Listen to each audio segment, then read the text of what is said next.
उग्रसेन हुए। मथुरा में एक राजा बड़े सुंदर हुए जो उग्रसेन नाम पड़ा है। दो भैया हुए उग्रसेन और देवक। उग्रसेन का विवाह हुआ है जिसकी पत्नी का नाम है क्या? पवन रेखा। पवन रेखा बड़ी सुंदर थी,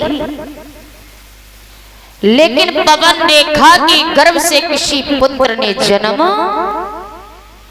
नहीं लिया था। और याद रखना श्रोतावंत हो, धन दौलत से भरा भंडार क्यों ना हो, जब तक घर में किसी संतान का जन्म नहीं हो जाता है तब तक वो घर शोभा नहीं देता है। आप कितनी भी धन दौलत कमाइए, कितने भी पैसे कमाइए, कंचन महल बना करके तैयार कीजिए, लेकिन घर में जब तक एक पुत्र जन्म नहीं लेता है तब तक वो घर सोना होता है।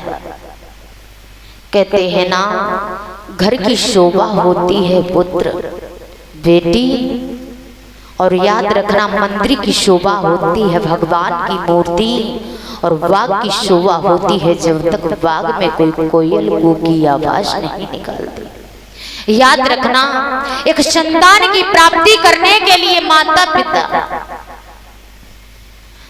तीर्थ यात्रों पे जाते हैं, खाटू श्याम जाते हैं, वृंदावन जाते हैं कि हे परमात्मा यदि हमें एक संतान दे दे तो शायद मेरा जीवन धन्य हो जाए। पवन रेखा कहने लगी कि हे परमात्मा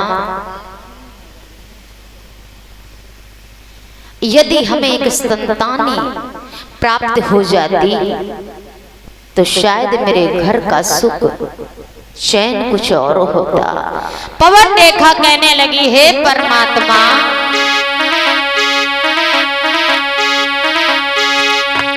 कि अच्छा सिला दिया तूने मेरे प्यार